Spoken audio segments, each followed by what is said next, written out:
கிறிஸ்துவுக்குள் பிரியமானவர்களே, இயேசு கிறிஸ்துவின் நாமத்தினாலே இந்த நாளிலும் கூட உங்களை நான் வாழ்த்தி ஆசீர்வதிக்கிறேன். இன்றைக்கு உங்கள் கனவுகளை நனவாக்கும் நம்பிக்கை வேத வசனத்தின் மூலம் நாம் எப்படி விசுவாசித்து அறிக்கையிட்டு பெற்றுக்கொள்ளலாம் என்று சொல்லி பார்க்கலாம்.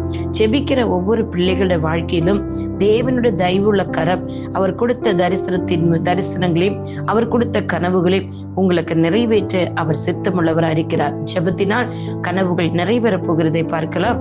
இன்றைக்கும் சங்கீதம் 37:4 சங்கீதம் 37:4 கர்த்தரிடத்தில் மனமகிழ்ச்சியாயிரு, அவர் உன் இருதயத்தின் வேண்டுதல்களை உனக்கு அருள் செய்வார். ஆமென், ஹல்லேலூயா, ஸ்தோத்திரம். உங்களில் சிலர் இன்றைக்கு கனவுகள் இன்னும் நிறைவேறலையே, தரிசனம் இன்னும் நிறைவேறலையே, தேவனுடைய வார்த்தைகள் இன்னும் என் வாழ்க்கையில் நிறைவேறலையே என்று சொல்லி வேதனையோடு அங்கலாய்ப்போடு கவலையோடு காணப்படுவீர்கள்.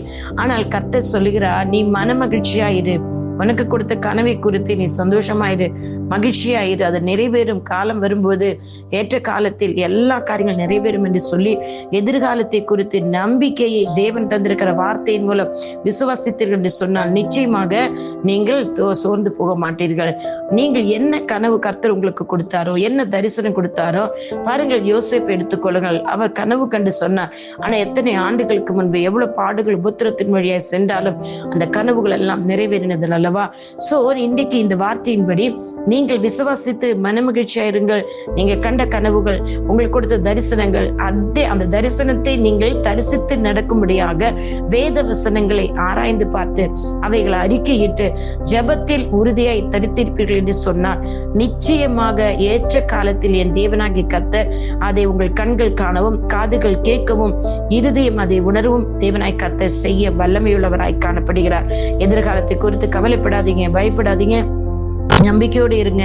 என் தேவன் பேரில் மனமகிழ்ச்சியா இருங்க. வாக்குத்தத்தங்கள் தந்தவர், வாக்கு மாறாதவர், அவர் நிறைவேற்ற சித்தமுள்ளவர். ஒருவேளை நீங்க வேலை பார்க்கிற இடத்துல வாலிப பிள்ளைங்க வேலைக்காக இன்டர்வியூக்காக ட்ரை பண்ணியிருப்பீங்க, இன்டர்வியூ அட்டென்ட் பண்ணியிருப்பீங்க, அங்க இருந்து ஒரு லெட்டர் வரல, ஒரு கால் வரல, நீங்க நினைச்சிட்டு இருப்பீங்க.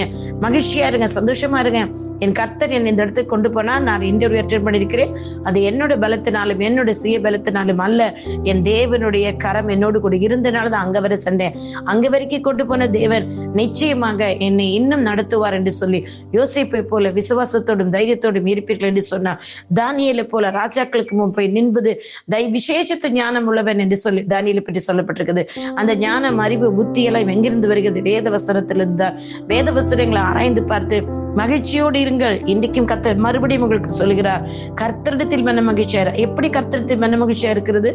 வேத வசனத்தை வாசிக்குமோ அந்த வார்த்தை உங்களோடு கூட பேசும். அப்பொழுது ஆவியானவர் உங்களுக்குள் அந்த மகிழ்ச்சியை கொடுப்பார். அவர் உன் இருதயத்தின் வேண்டுதல்களை உனக்கு அருள் செய்வார். நீ இருதயத்தில் நினைத்தது, ஆசைப்பட்டது, கனவுகள், தரிசனங்கள் நிறைவேற அவர் உங்களுக்கு நிறைவேற்ற சித்தமுள்ளவராய் இருக்கிறேன் என்று இன்றைக்கு இந்த வார்த்தை மூலம் உங்களை உற்சாகப்படுத்துகிறார். காத்திருங்க, நிச்சயமா உங்களுக்குரிய ஆசீர்வாதங்களை பெற்றுக் கொள்வீர்கள். கர்த்தர் தாமே உங்களை ஆசீர்வதிப்பாராக. God bless you all. உங்களுடைய சகோதரி இவாஞ்சலிஸ்ட் ஷீலா ரொசாரியோ. ஆமென், ஆமென், ஆமென்.